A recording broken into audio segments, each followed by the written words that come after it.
those who differ with that conventional wisdom are subjected to ridicule, scorn, and in some cases, government scrutiny.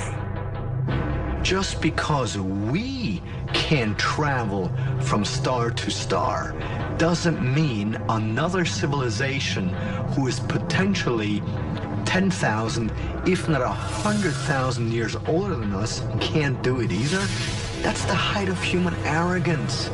Yet we are saying all of this is just nothing but fantasy.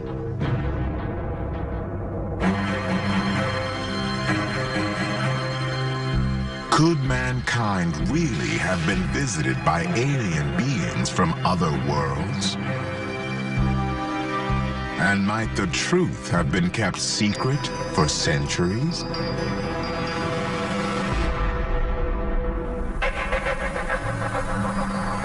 Roswell, New Mexico. Here in the flat, thirsty lands of the American Southwest lies a remote city of 50,000 residents. Once the home of America's largest strategic air command base, it has now become ground zero for UFOologists and believers in all things extraterrestrial. Thanks to an incident that happened on the evening of July 8th, 1947.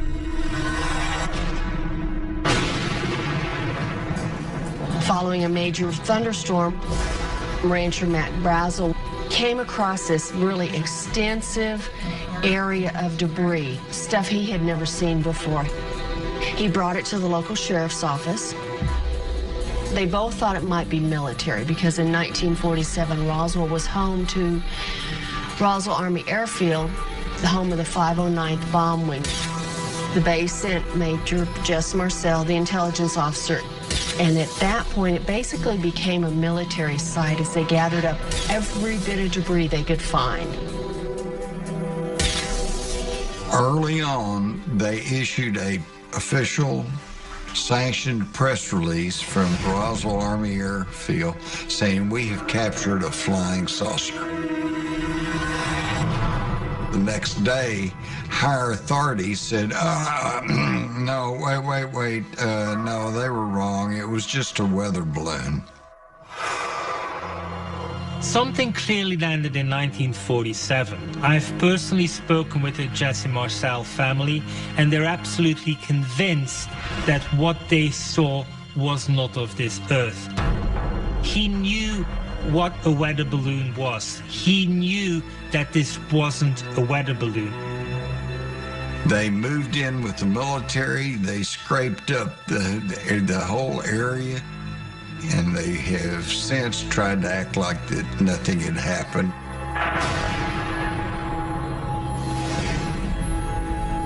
National Enquirer took the story and ran with it, and that made it even more popular. And the moment that happens, you can start to count like the number of column inches devoted to a subject. And that's what generates a myth. The Air Force added more twists to the Roswell mystery beginning in 1994, with a statement that what crashed at Roswell came from a top-secret experiment called Project Mogul. 3 years later, the Air Force reported that the alleged alien bodies were in fact dummies, attached to parachutes as part of a flight test. Except that doesn't make any sense either, because if you're going to test ejection seats or cockpits or parachutes or whatever, you're going to use a human-sized dummy, right?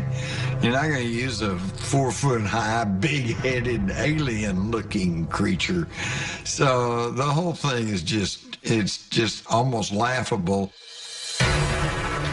The Air Force's conflicting reports about what was recovered at Roswell ignited the flames of a conspiracy theory that continues to this day. But why the changing stories? What was, or is, the government hiding? truth is that something very unusual happened at Roswell. Now, how many aliens there were, and what kind of ship it was, and where it came from, we don't know, because they've covered it up. They've hidden it away. They might think we can't handle the truth. They may think that they can't control us. There could be all kinds of causes and reasons for the suppression. Maybe they were told not to tell us. And so one of the reasons could very well be why government does not tell us, why they keep this in this book of secrets, is simply to protect us from panicking.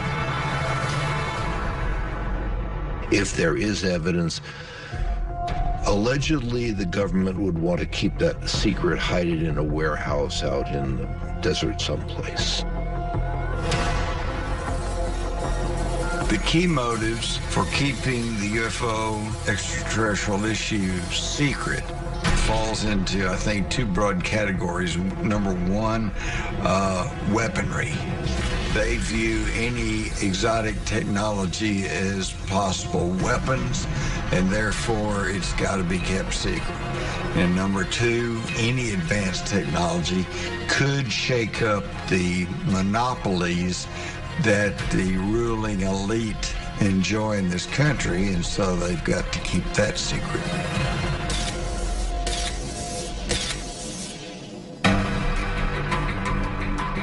But where is the proof that the government hid advanced technology found at Roswell? I think a tip-off to the fact that we got a hold of ET technology at the Roswell crash is simply for the fact that up until about 1947, 48, 49, technological advancement was one of slow evolution. But after about 1950, you saw a literal explosion of technology. Fiber optics, night vision, computerization. Where'd all that come from? I think we were picking up technology from some other outside source.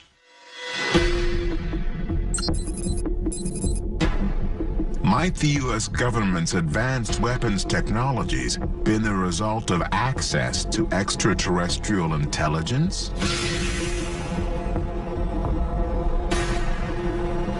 According to authorities, such theories are absurd. The lunatic notions of a conspiracy-hungry public. In many ways, the mainstream completely marginalizes the idea of extraterrestrials coming here. They give it no credibility at all. And yet, what is so strange about the idea that extraterrestrials should come here? We know we're probably not alone in the universe, and we ourselves are trying to go to other planets. Why wouldn't they come here? For those who adhere to the audacious notion that planet Earth is no stranger to alien visitation, evidence can be found in historical events from the ancient past. And for some, the proof is right before our eyes. Coming up. One small step for man. Neil Armstrong allegedly saw a UFO lifting up out of a crater on the moon. Armstrong said, wow, look at these babies, they're huge.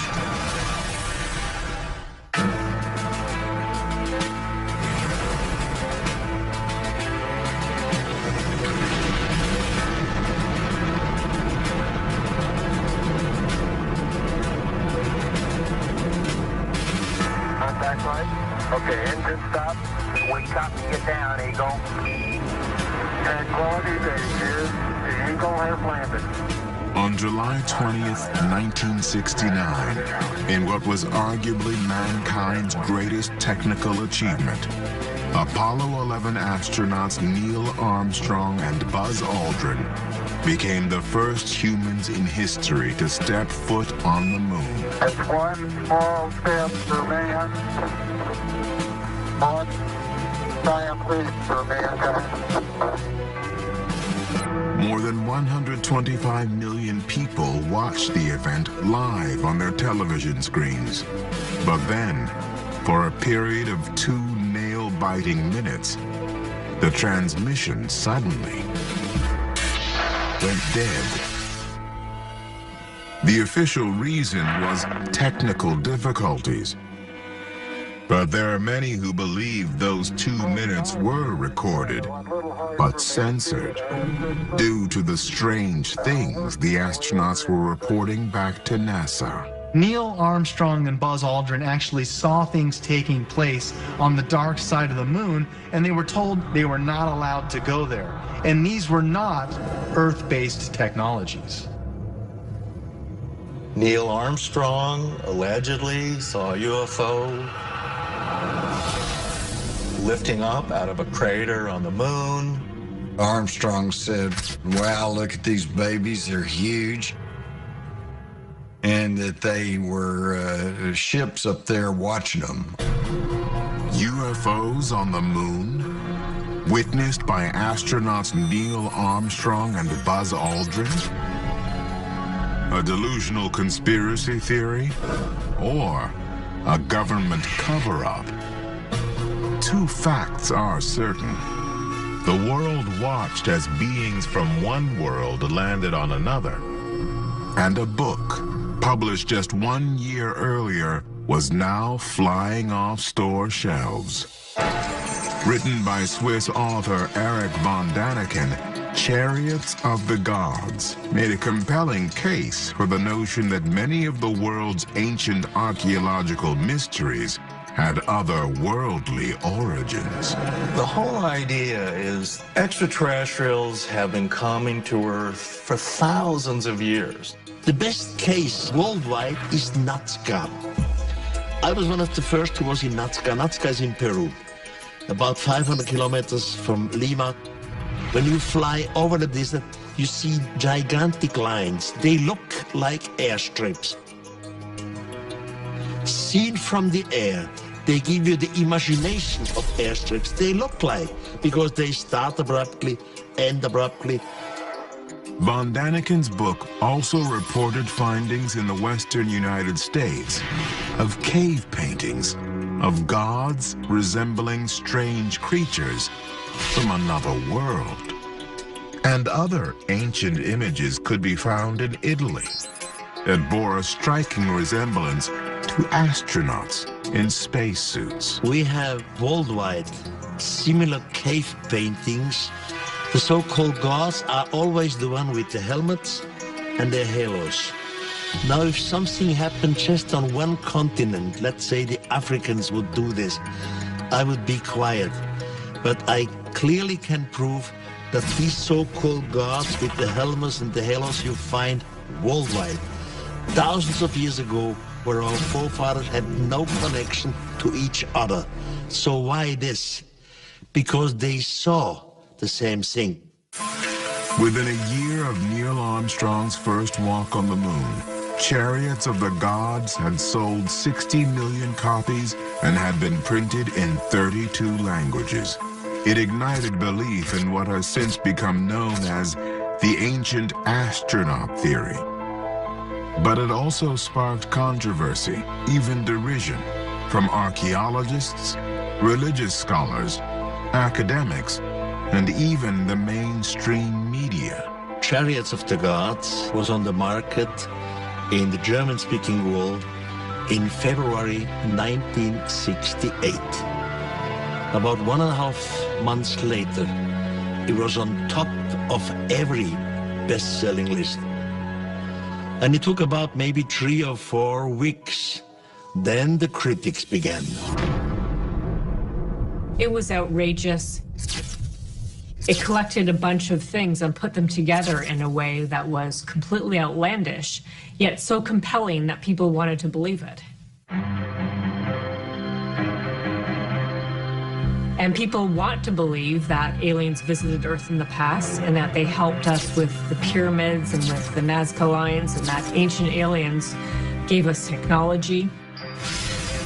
But the reality is, there is no robust evidence that aliens have ever visited Earth. The theory incorporates a whole bunch of different hypotheses and facts and evidence all converging to a particular conclusion. In this case, that we were visited by aliens in ancient times, and the fact is we weren't. There's no evidence for this at all. If there were an American book of secrets about extraterrestrials, it would say there that the only species able to colonize our universe is us. 9 months after his book's release, Eric von Daniken was arrested for fraud, embezzlement, and forgery in connection with loans he had secured to finance his research. A coincidence or a punishment intended to discredit and even silence his increasingly popular theory?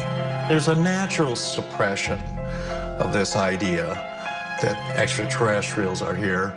And even if there is overwhelming evidence for it, even the governments are going to want to keep a lid on this. The ancient alien theory has been looked down upon by academia for a very long time.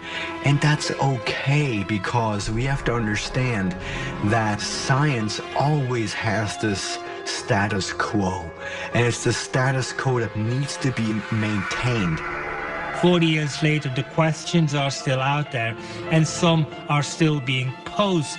And science is still coming up with no answers, because for 40 years, they have been unwilling to address it. The possible conspiracy would be there is such power in these ideas, revolutionary, world-changing. Social upheaval could follow if, in fact, these all came out. Could there really be a global cover-up of ancient alien activity? One that shields the public from a profound knowledge that, if revealed, could shatter the very fabric of our civilization? Even distinguished NASA astronaut Edgar Mitchell, the lunar module pilot for Apollo 14 and the 6th man to walk on the moon, says the answer is yes. I think that the evidence of ETs and aliens being here, which I'm convinced they have been, are sufficient evidence in itself that they come from some other place. What we're going to find is not only that we are not alone, but also that our entire history needs to be reanalyzed. Everything what we know about the past all of a sudden has to become inclusive of visitors from elsewhere.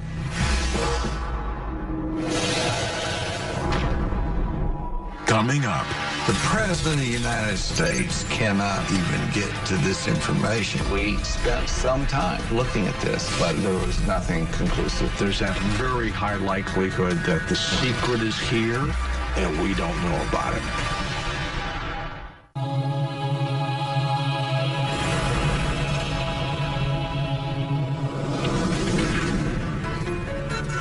In 1974, Sun Classic Pictures, an independent production company specializing in family-friendly documentaries, released a feature film version of Chariots of the Gods to theaters across the United States, grossing nearly $26 million. It helped fuel the flames of a growing interest in the ancient astronaut theory. Well, when Chariots came out, I was in college, and I remember it was a big pop culture thing. I mean, it was a huge story, and I thought, this would be fantastic if there was something to this. For the first time ever, the idea that extraterrestrials might have visited Earth in the remote past was being popularized. You have to understand that in the 70s, the country was in upheaval. people were unsatisfied with what was going on in politics and all this. Very reminiscent of what is happening today, by the way. The willingness on the part of the American public to embrace many of the film's audacious claims was due in no small part to a growing cynicism and anti-establishment attitude. One that took root in the era of Vietnam War protests and the Watergate scandal, particularly with the generation known as baby boomers. Now, everything was being questioned, especially organized religion and even the existence of God. The slow erosion of mainstream religion and the rise of New Age spiritualities and that sort of thing, the alien hypothesis became much more popular.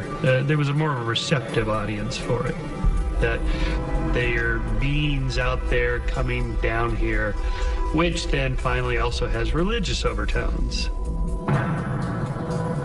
Von Däniken takes a very stimulating theological stance. He has an explanation for the gods that both questions and challenges traditional explanations of what gods are or what God is. Chariots of the Gods was quite timely because we ourselves just became extraterrestrials on the moon. Space exploration at the time was huge.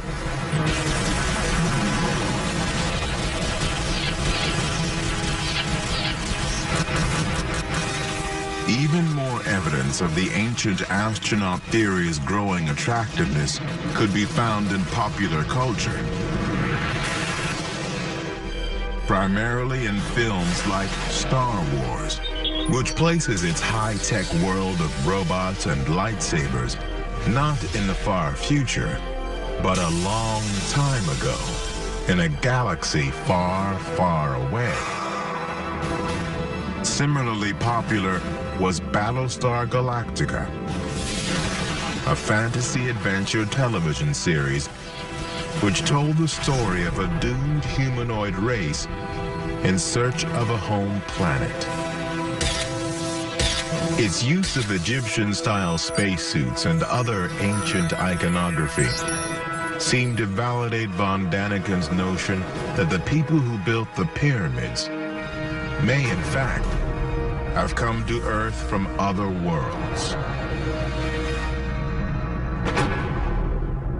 The idea of there being extraterrestrials out there, this is called the plurality of worlds debate.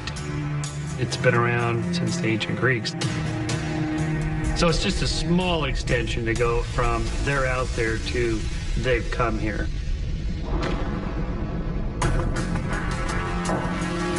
But there were those for whom the idea of extraterrestrial beings traveling to Earth and influencing its history represented not a far-fetched theory, but the lowest and most dangerous form of pseudoscience.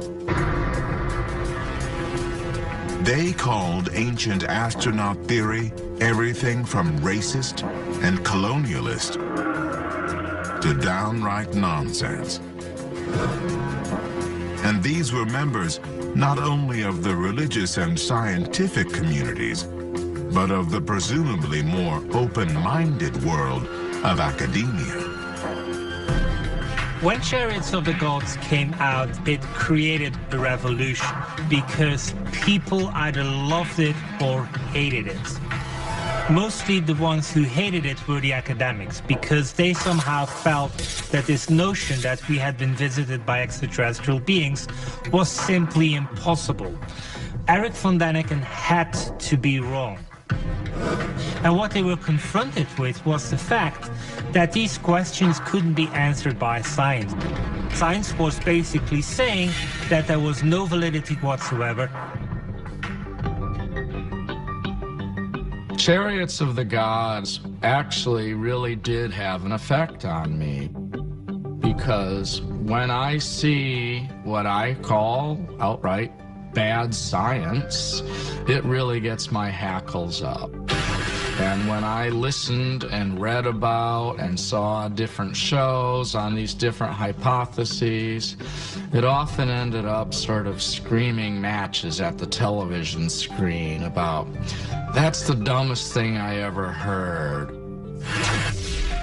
I don't think the Earth has ever been visited by any extraterrestrials. I find it striking how we humans have again and again underestimated the technological capabilities of ancient peoples. We tend to be a little bit arrogant and say, those loser Egyptians and Greeks, you know, what do they know?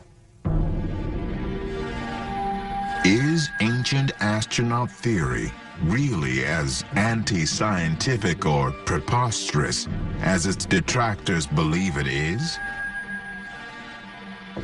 Or could there be another, perhaps more secret reason for the mainstream resistance to the idea that alien visitors have been coming to Earth for centuries? Having a new idea of religion, a new revelation of sorts, is going to challenge any established belief system and the institutions that support that belief system. That established economic interest would be concerned about the technology, the advances that it could disrupt markets, could disrupt their own financial interests. But there is one branch of the government that is reportedly very open to the idea of extraterrestrials in our midst. The presidency. In his first days in office, President Bill Clinton is said to have asked two questions. Who really killed President Kennedy? And what is hidden at Area 51? If the United States Air Force did recover alien bodies, they didn't tell me about it either, and I want to know. The administration of President George H.W. Bush also made a secret investigation into the possibility of alien visitors on planet Earth. The alien situation is very interesting. We literally spent some time looking at this, but there was nothing conclusive that came of it. Nothing conclusive? Can it really be that the nation's highest office cannot confirm or deny that alien visitors on Earth do not exist? Or is it possible that the truth about UFOs and alien astronauts is being kept hidden, even from the president? I think most presidents have tried to find out what's going on, and I don't think they get through the door. I don't think they're told. But there's that very high likelihood that the secret is here, and we don't know about it. Various people in the Obama administration have expressed a deep interest in UFOs. But in all cases, what we hear is that somehow the UFO secret is not something which is to be shared to the president. So that means the president of the United States cannot even get to this information, which I think should raise the question in everyone's mind, well, who does get to this information? And who exactly are they to keep it from everyone, including the president?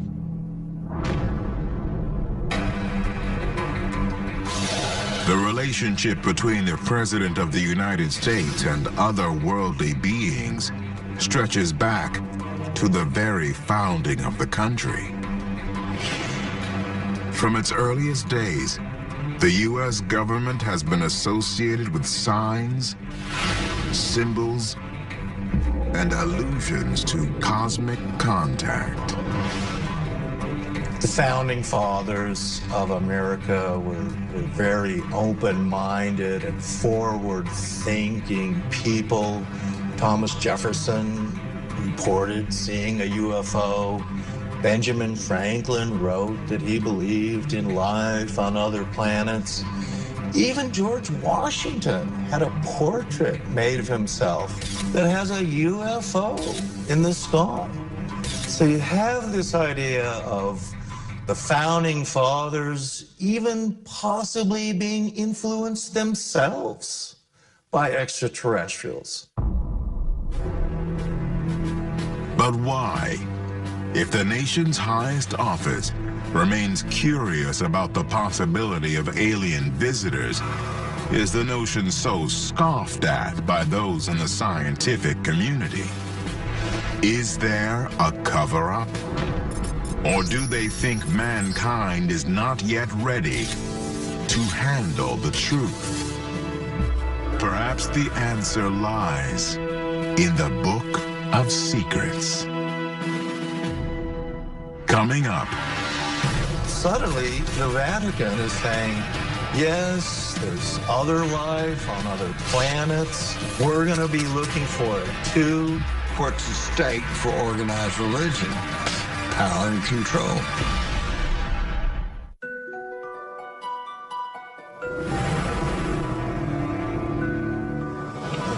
On May 13th, 2008, the L'Osservatore Romano, the semi-official newspaper of the Catholic Church in Rome, published an interview with Reverend José Gabriel Funes, the Jesuit priest who served as director of the Vatican's observatory at Castel Gandolfo near Rome.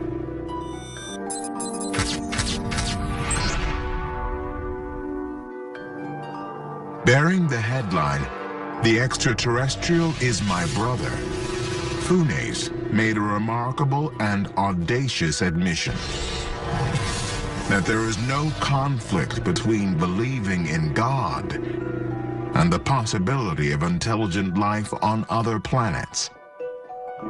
In one swift move, the Roman Catholic Church had contradicted centuries of its own teachings. This would really break the mold of our current understandings of religion and understand that a lot of the things we thought were mythology were actually fact. Why the change in attitude? Did the Catholic Church discover evidence of life on other planets?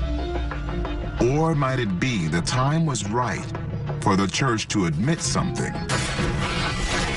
it had known to be true all along? The Vatican has some of the most advanced telescopes in the world. They have some of the most advanced radio telescopes and transmission and communication equipment in the world. I think they know the same things our military-industrial complex knows, which is this is all very real, and that eventually it's going to come out. I think the reason why the Vatican came forward and endorsed the idea of searching for extraterrestrial life is because the Vatican wants to be ahead of the curve. The Vatican Observatory's announcement also included plans to explore the outer planets and their systems, with a particular concentration on Saturn's moons Titan and Enceladus. They said that they would be involved with the search for extraterrestrial life. So suddenly, the Vatican is saying, yes, there's other life on other planets. We're going to be looking for it too. Could Saturn's moons really hold the key to the extraterrestrial origins of life on our planet? And is the Vatican really admitting that the Earth's ancient religions might in fact have extraterrestrial origins? Even believers in ancient astronaut theory remain skeptical. The idea that the source of ancient religions might actually be interaction with extraterrestrials is not an idea that organized religion wants to promote. What's the state for organized religion? Power and control. It's that simple. There are many in the ancient astronaut community, however, who claim that many of the beliefs and teachings that comprise the world's religions serve not to contradict the possibility of alien life, but to confirm it. One of the biggest points of reference for the ancient alien theory are the sacred books, sacred texts that we can find all around the world. And those sacred texts, in many cases, describe people from the stars descending in some type of flying machines.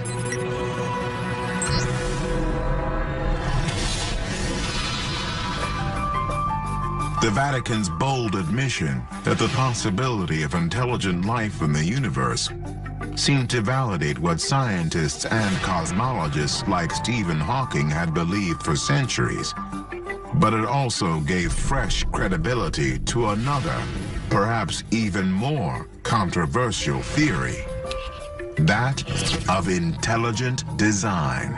Intelligent design is a theory having been promoted now for about 2 decades that says evolutionary development is not strictly a matter of chance, that actually higher organisms are designed by an intelligent designer.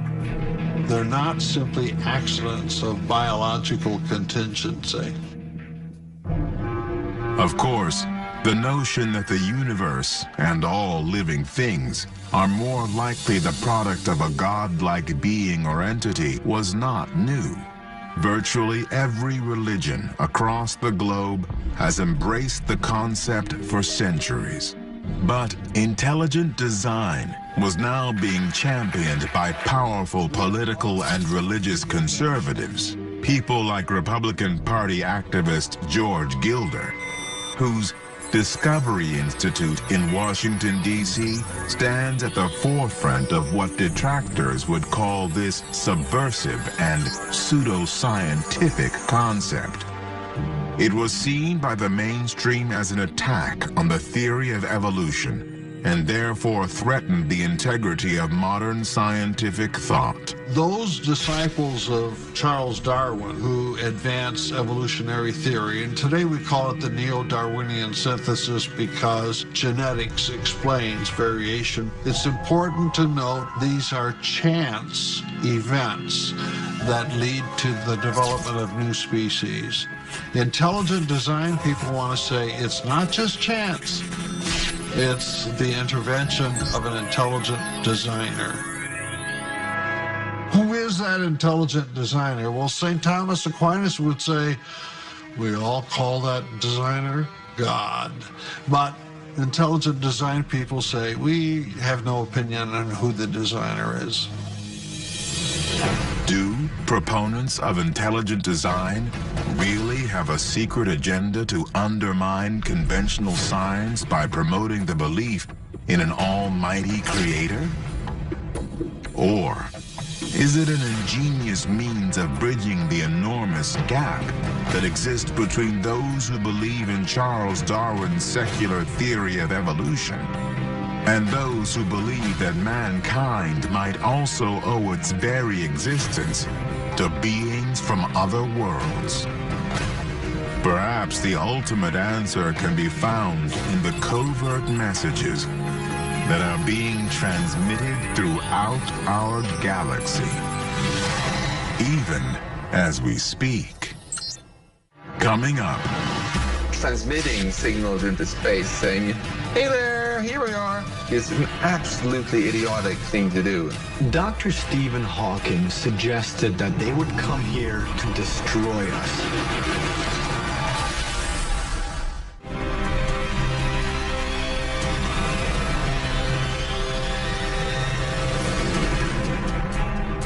290 miles north of San Francisco is an open field that many scientists believe could hold the key to contact with extraterrestrial intelligence.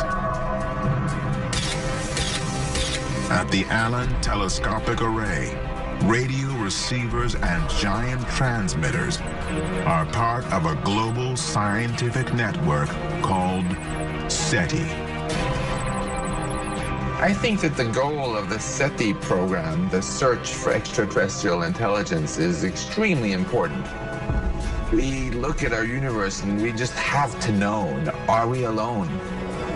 Or is there anybody else out there?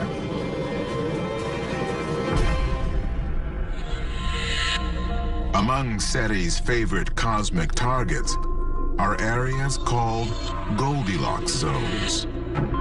The Goldilocks zone is a zone around a star where the temperatures are not too hot, not too cold, but just right for liquid water to exist. All life on Earth requires liquid water. So we believe that the best way to search for other planets with life is to search for planets that have liquid water. And just as technology has begun to see planets that may be able to have life, that type of planet appears to be everywhere. So the million-dollar question is if we can find an otherwise decent planet around a star in its Goldilocks zone, because that's where we have the greatest chance of finding extraterrestrials.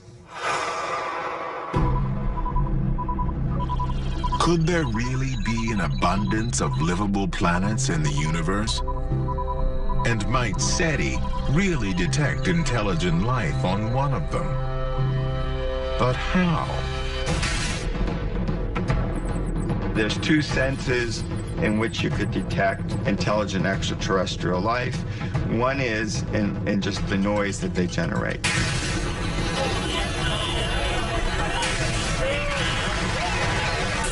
If you think about our society, we now have TV, we have cell phones, we have all sorts of technology that radiates out into space and could in principle be detected.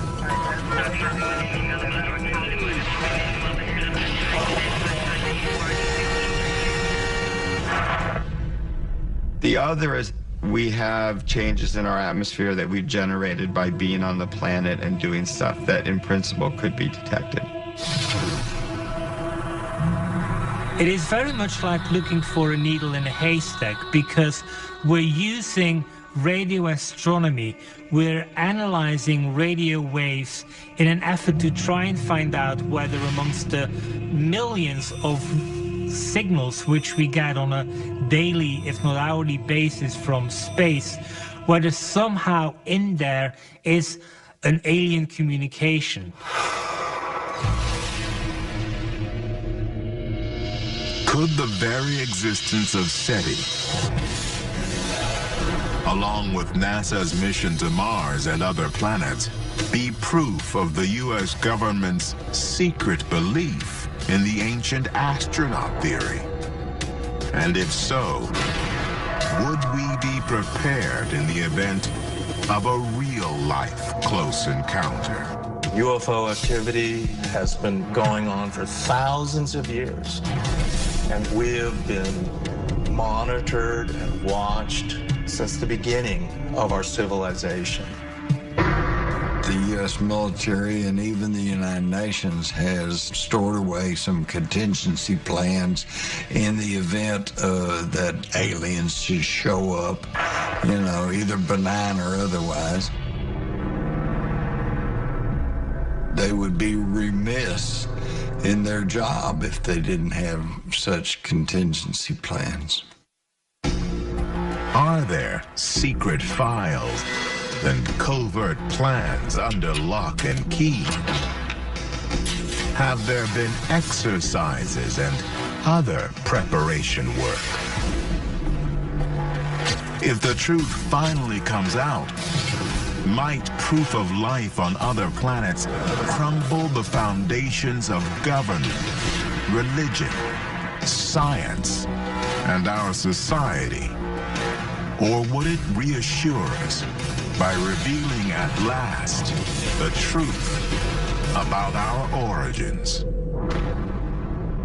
If an American book of secrets existed, then the chapter on ancient astronauts would suggest that we shouldn't look for our origins on planet Earth, but that in fact our origins lie out there. Might SETI be on the brink of an incredible discovery? Or are they, as some experts warn, setting planet Earth up for a mega disaster?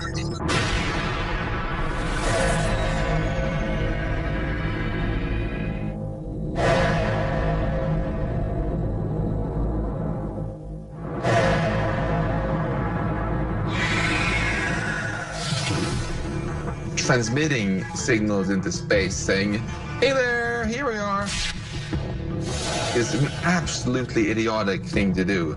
I mean, seriously, you don't stream in the jungle. If you were a pig living on an island of pigs, very happily doing all your pigly stuff, would you like for the human neighbors on the island next to you to know that you're there? Don't think so. We humans are newbies on the stage. We don't know who's out there. If they were hostile or wanted to end the experiment we call humanity here, they could do so, because they would have the technology to do so. If this universe is made up of the same primordial soup, then you have to assume that not every being in this universe is enlightened and nice.